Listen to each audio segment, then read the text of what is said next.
ओम शांति। आज के तारीख हलो 7 जुलाई 2025। प्रातः मुरली ओम शांति बाप दादा मधुबन। आजकेर मुरलीते बाबा बोलेছেন मिष्टि बाच्चारा তোমরা হলে অত্যন্ত রাজকীয় শিক্ষার্থী। তোমাদেরকে সর্বদা বাবার শিক্ষকের আর সদ্গুরুর স্মরণে থাকতে হবে, অলৌকিক সেবা করতে হবে। তো বাবা বলেছেন যে মিষ্টি বাচ্চারা তোমরা হলে অত্যন্ত রাজকীয় শিক্ষার্থী, তোমাদেরকে সর্বদা বাবার শিক্ষকের আর সদ্গুরুর স্মরণে থাকতে হবে, অলৌকিক সেবা করতে হবে। প্রশ্ন, যে নিজেই নিজেকে অসীম জগতের অভিনেতা মনে করে চলে তার লক্ষণ শোনাও। উত্তর, তার বুদ্ধিতে কোনো সূক্ষ্ম বা স্থূল দেহধারীর স্মরণ থাকবে না। সে এক বাবাকে আর শান্তিধাম ঘরকে স্মরণ করতে থাকবে, কেননা মাহাত্ম্য এক এরই। যেরকম বাবা সমগ্র জগতের সেবা করেছেন, পতিতদেরকে পবিত্র বানাচ্ছেন, এইরকম বাচ্চারাও বাবার সমান অলৌকিক সেবাধারী হয়ে যায়। ওম শান্তি। সর্বপ্রথমে বাবা বাচ্চাদেরকে সাবধান করেছেন, এখানে বসে আছো তো নিজেকে আত্মা মনে করে বসে আছো, এটাও বুদ্ধিতে নিয়ে এসো যে আমরা বাবার সামনেও বসে আছি, শিক্ষকের সামনেও বসে আছি।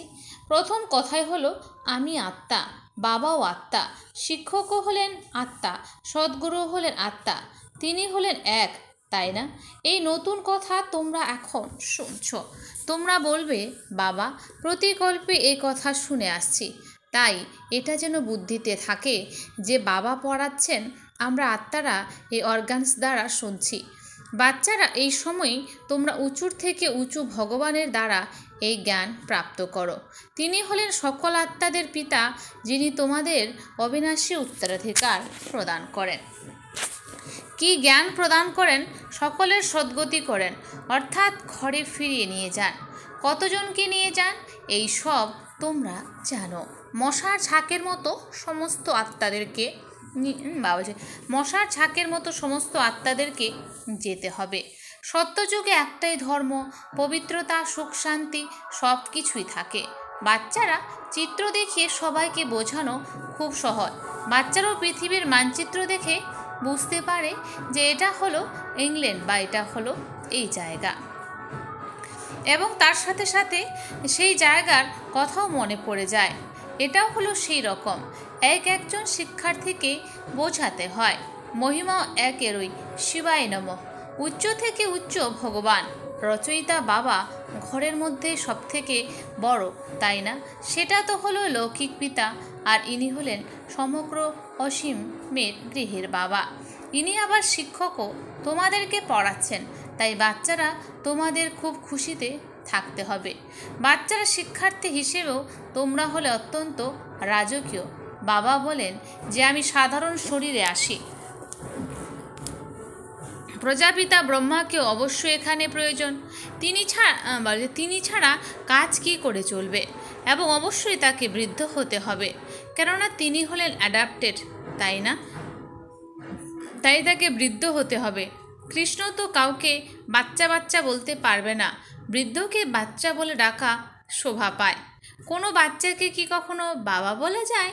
তাই বাচ্চারা এই সমস্ত কথা তোমাদের বুদ্ধিতে চিন্তন করতে হবে। তো এই কথাগুলো, কোনো বাচ্চাকে কি কখনো বাবা বলা যায়? তাই বাচ্চারা এই সমস্ত কথা আমাদের বুদ্ধিতে চিন্তন করতে হবে। আমরা কার সামনে বসে আছি? অন্তর্মনে খুব খুশিতে থাকতে হবে। তো আমাদের মনে মনে খুব খুশিতে থাকতে হবে। লৌকিক শিক্ষার্থীরা যেখানে বসে থাকুক, কিন্তু তাদের বুদ্ধিতে বাবার কথাও মনে থাকে, শিক্ষকের কথাও মনে আসে। তাদের তো বাবা আলাদা এবং শিক্ষক আলাদা হয়। তোমাদের তো এক বাবাই হলেন শিক্ষক, আবার গুরু। এই ব্রহ্মা বাবাও তো শিক্ষার্থী, তাই না? তিনিও এখন পড়ছেন, কেবলমাত্র লোনের উপর রথ দিয়েছেন, আর কিছু পার্থক্য নেই। শুধু ব্রহ্মাবার শরীরে এসে বাবা জ্ঞান শোনান, আর কোনো বলছেন বাবা পার্থক্য নেই। বাকি সব তোমাদের মতো, এনার আত্মাও সেটাই বোঝেন যেটা তোমরা বোঝো। মহিমা তো এক এরই হয়, তাকেই প্রভু ঈশ্বর বলা হয়ে থাকে। এটাও বলা হয় নিজেকে আত্মা মনে করে এক পরমাত্মাকে স্মরণ করো, বাকি সব সূক্ষ্ম বা স্থূল দেহধারীদেরকে ভুলে যাও। তোমরা হলে শান্তিধামের বাসিন্দা, তোমরা হলে অসীম জগতের অভিনেতা। এই সমস্ত কথা অন্য কেউ জানতে পারে না। সমগ্র জগতে কারোরও এই বিষয়ে জানা নেই। এখানে যারা আসে তারাই বুঝতে পারে আর বাবার সেবাতে আসা যাওয়া করতে থাকে। তারা হলো ঈশ্বরীয় সেবাধারী, তাই না? বাবাও এসেছেন সেবা করতে, পতিতদেরকে পবিত্র বানানোর সেবা করতে। তোমরাই তো নিজেদের রাজ্য হারিয়ে দুঃখী হয়ে বাবাকে ডেকেছিলে। যিনি রাজ্য দিয়েছিলেন তাকেই তো আহ্বান করবে, তাই না?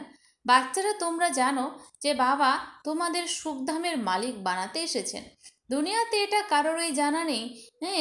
আছে তো সবাই ভারতবাসী, এক ধর্মের। এটা হলোই মুখ্য ধর্ম। সেটা যখন না থাকে তখনই তো বাবাকে এসে স্থাপন করতে হয়। বাচ্চারা জানে যে ভগবান যাকে সমগ্র দুনিয়া আল্লাহ গড বলে আহ্বান করে, তিনি এখানে ড্রামা অনুসারে কল্প পূর্বের ন্যায় এসেছেন। এটা হলো গীতার এপিসোড, যেটা বাবা এসে স্থাপন করেন। গাওয়া হয় যে ব্রাহ্মণ আর দেবী দেবতা ধর্ম ক্ষত্রিয় বলা হয় না, ব্রাহ্মণ দেবী দেবতা নম বলা হয়। কেননা ক্ষত্রিয় তো 2 কলা কম হয়ে যায়, তাই না?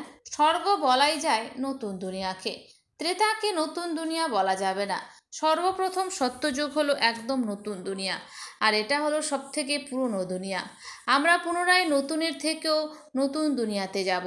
আমরা এখন সেই দুনিয়ায় যেতে চলেছি। তবেই তো বাচ্চারা বলে যে আমরা নর থেকে নারায়ণ হতে চলেছি। আমরা তো সত্যনারায়ণের কথাও শুনে এসেছি, তাই না? প্রিন্স হওয়ার কথা বলা হয় না, সত্যনারায়ণের কথাই বলা হয়। তারা তো নারায়ণকে আলাদা মনে করে, কিন্তু নারায়ণের তো কোনো জীবন কাহিনী নেই। জ্ঞানের কথা তো অনেক আছে, তো বলছে জ্ঞানের কথা তো অনেক আছে, তাই না? এই জন্য 7 দিনের কোর্স আগে করতে হয়, 7 দিনের ভাট্টিতে থাকতে হয়। কিন্তু এটাও নয় যে এখানে ভাট্টিতে থাকতে হবে। এরকম হলে তো অনেকেই ভাট্টির বাহানা দিয়ে এখানে এসে যাবে। এই পড়াশোনা সকালে আর সন্ধ্যার সময় হয়, দুপুরবেলাতে বায়ুমণ্ডল ঠিক থাকে না, রাত্রিতেও 10টা থেকে 12টা পর্যন্ত অত্যন্ত খারাপ সময় চলে। এখানে বাচ্চারা তোমাদেরকেও স্মরণের যাত্রায় থেকে শতপ্রধান হওয়ার জন্য পরিশ্রম করতে হবে। সেখানে তারা তো সারাদিন কাজ ধান্দা নিয়ে থাকে, বাড়িতে থাকলে তারা কাজ ধান্দা নিয়ে থাকে। এরকম অনেকে আছে যারা ব্যবসা আদি করেও পড়াশোনা করে আরও ভালো কোনো চাকরি করার জন্য।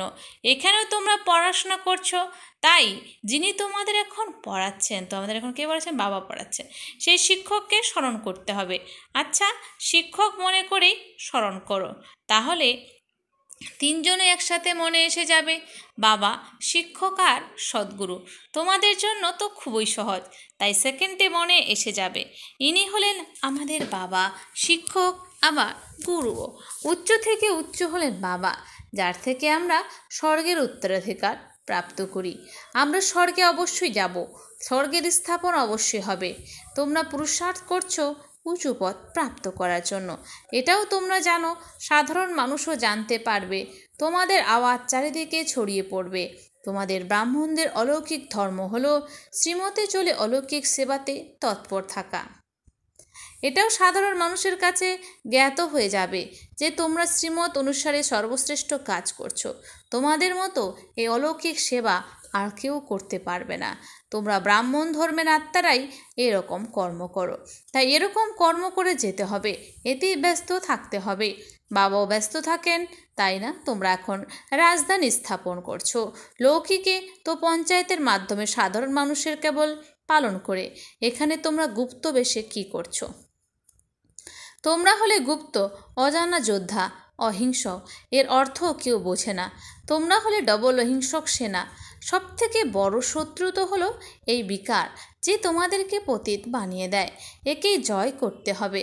ভগবানও বাজ কাম মহাশত্রু, এর উপর জয় প্রাপ্ত করলেই তোমরা জগজ্জিৎ হতে পারবে। এই লক্ষ্মীনারায়ণ হলেন জগজ্জিৎ, তাই না? ভারত জগজ্জিৎ ছিল, এই বিশ্বের মালিক কিভাবে হবে? এটাও বাইরের লৌকিক মানুষেরা জানতে পারে না। এটা বোঝার জন্য বিশাল বড় বুদ্ধি চাই। বড় বড় পরীক্ষার জন্য প্রস্তুতি নেওয়া পরীক্ষার্থীদের থেকেও বিশাল বুদ্ধি হয়, তাই না? তোমরা শ্রীমতে চলে নিজেদের রাজ্য স্থাপন করছো। তোমরা যে কাউকে বোঝাতে পারো যে বিশ্বে একসময় শান্তি ছিল, তাই না? তখন আর অন্য কোনো রাজ্য ছিল না, স্বর্গে সম্পূর্ণ শান্তি থাকে না। লোকে ভাবে মানুষ মরে গেলে স্বর্গে যায়, তখনই শান্তি পায়। তাই বাবা তাদেরকে সে কথা বোঝানোর জন্য বলেছেন স্বর্গকে বলাই হয় আল্লাহর বাগিচা। তো স্বর্গকে বলা হয় আল্লাহর বাগিচা। শুধু বাগানই থাকবে নাকি, মানুষও তো থাকবে, তাই না? বাচ্চারা, এখন তোমরা জানো যে আমরা স্বর্গের মালিক হতে চলেছি। বাচ্চারা, তোমাদেরকে অনেক নেশায় থাকতে হবে আর শ্রেষ্ঠ চিন্তনে থাকতে হবে। তোমরা বাইরের কোনো সুখ উপভোগ করতে চাও না। এই সময় তোমাদেরকে একদম সাধারণ থাকতে হবে।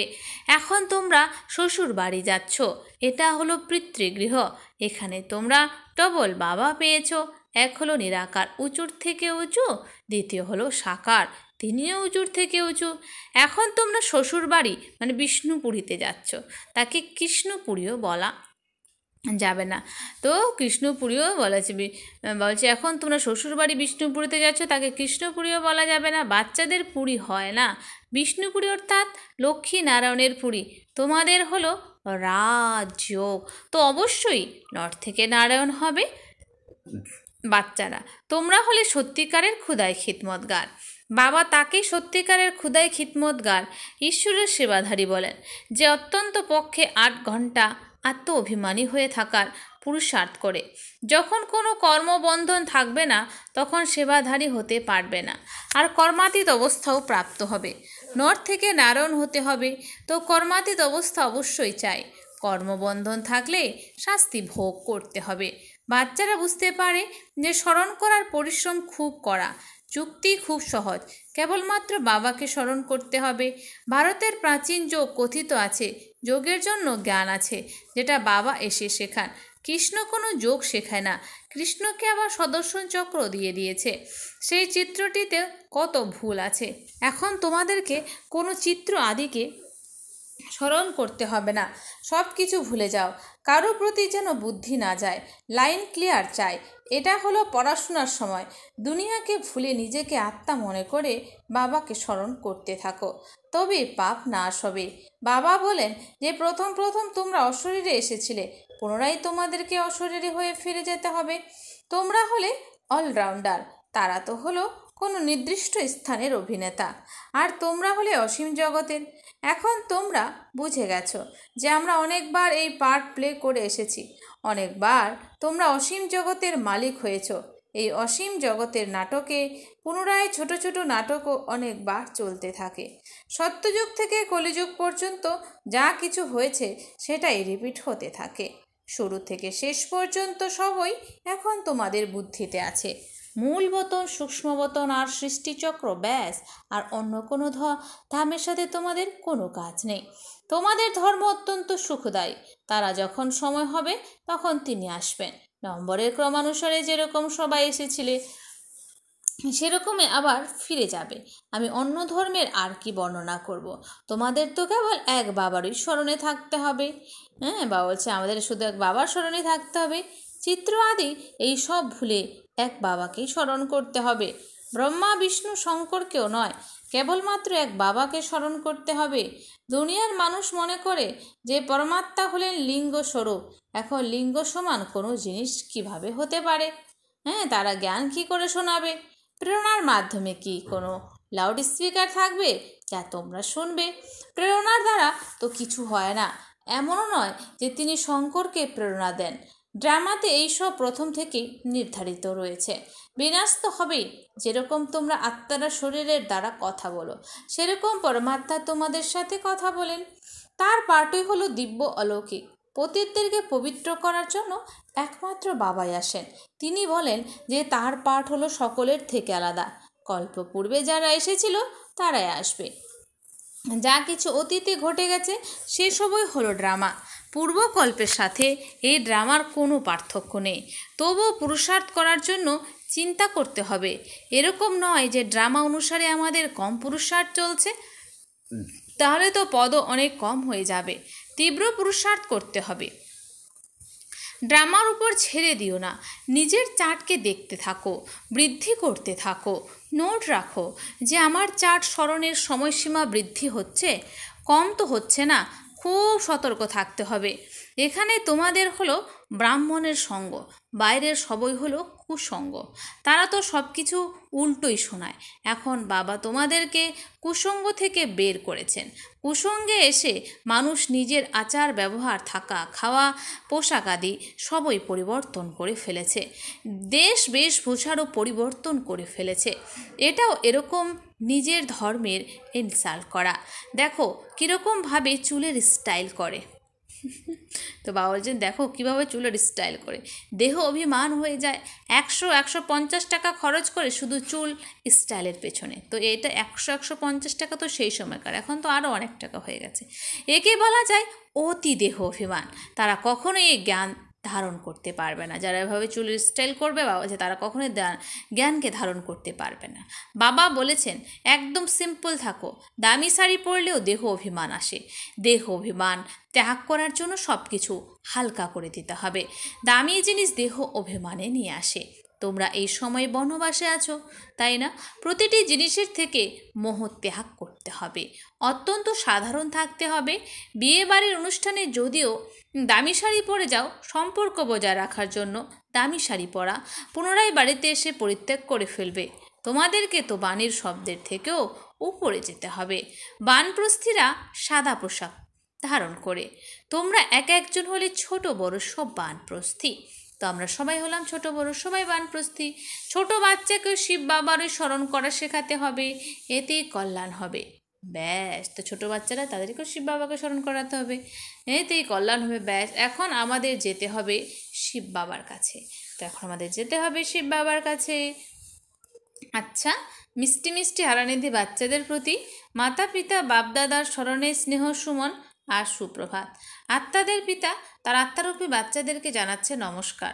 আমরা সমস্ত আত্মারূপী বাচ্চারা জানাই মাতা পিতা বাপ দাদাকে স্নেহ সুমন আর নমস্কার। ধারণার জন্য মুখ্য সার। 1 সর্বদাই খেয়াল রাখতে হবে যে আমাদের কোনো আচরণ যেন দেহ অভিমান বশত না হয়। তো সবসময় এটাই খেয়াল রাখতে হবে যে আমাদের কোনো আচরণ যেন দেহ অভিমান বশত না হয়। খুব সাধারণ থাকতে হবে। কোনো জিনিসের প্রতি আসক্তি রেখো না। কুসঙ্গ থেকে নিজেকে রক্ষা করতে হবে। 2 স্মরণের পুরুষার্থের দ্বারা সকল কর্মবন্ধন থেকে মুক্ত হয়ে কর্মাতীত হতে হবে। স্মরণের পুরুষার্থের দ্বারা সকল কর্মবন্ধন থেকে মুক্ত হয়ে কর্মাতীত হতে হবে। অত্যন্ত পক্ষে 8 ঘন্টা আত্ম অভিমানে থেকে সত্যিকারের ক্ষুধায় খিদমতগার হতে হবে। বরদান, বিশাল বুদ্ধি বিশাল হৃদয় দিয়ে আপন ভাবের অনুভূতি করানো মাস্টার রচয়িতা ভব। বিশাল বুদ্ধি বিশাল হৃদয় দিয়ে আপন ভাবের অনুভূতি করানো মাস্টার রচয়িতা ভব। স্পষ্টীকরণ, মাস্টার রচয়িতার প্রথম রচনা হলো এই দেহ। তো মাস্টার রচয়িতার প্রথম রচনা হলো এই দেহ। যারা এই দেহের মালিকানায় সম্পূর্ণ সফলতা প্রাপ্ত করে নেয় তারা নিজেদের স্নেহ বা সম্পর্ক দ্বারা সবাইকে আপনত্বের অনুভব করায়। সে আত্মাদের সম্পর্কে সে সুখের দাতা ভাবের শান্তি, প্রেম, আনন্দ, সহযোগ, সাহস, উৎসাহ, উদ্দীপনা, কোনো না কোনো বিশেষ গুণের অনুভূতি হতে থাকে। তাদেরকেই বলা হয় বিশাল বুদ্ধিমান, বিশাল হৃদয়বান। তাদেরকে বলা হয় বিশাল বুদ্ধিমান, বিশাল হৃদয়বান। স্লোগান, উৎসাহ উদ্দীপনার ডানা মেলে সদা উড়ন্ত কলার অনুভূতি করতে থাকো। উৎসাহ উদ্দীপনার ডানা মেলে সদা উড়ন্ত কলার অনুভূতি করতে থাকো। উৎসাহ উদ্দীপনার ডানা মেলে সদা উড়ন্ত কলার অনুভূতি করতে থাকো। অব্যক্ত ইশারা, সংকল্পের শক্তি জমা করে শ্রেষ্ঠ সেবার নিমিত্ত হও। সংকল্পের শক্তি জমা করে শ্রেষ্ঠ সেবার নিমিত্ত হও। নিজেকে শ্রেষ্ঠ সংকল্পের দ্বারা সম্পন্ন বানানোর জন্য ট্রাস্টি হয়ে থাকো। নিজেকে শ্রেষ্ঠ সংকল্পের দ্বারা সম্পন্ন বানানোর জন্য ট্রাস্টি হয়ে থাকো। ট্রাস্টি হওয়া অর্থাৎ ডবল লাইট ফরিস্তা হওয়া। ট্রাস্টি হওয়া অর্থাৎ ডবল লাইট ফরিস্তা হওয়া। এরকম বাচ্চাদের প্রত্যেক শ্রেষ্ঠ সংকল্প সফল হয়। একটা শ্রেষ্ঠ সংকল্প বাচ্চারা করলে 1000 শ্রেষ্ঠ সংকল্পের ফল বাবার দ্বারা প্রাপ্ত হয়ে যায়। তো একটা শ্রেষ্ঠ সংকল্প বাচ্চারা করলে 1000 শ্রেষ্ঠ সংকল্পের ফল বাবার দ্বারা প্রাপ্ত হয়ে যায়। একের 1000 গুণ প্রাপ্ত হয়ে যায়। আচ্ছা, ওম শান্তি। ধন্যবাদ বাবা আজকের এই সুন্দর মিষ্টি মুরলির জন্য।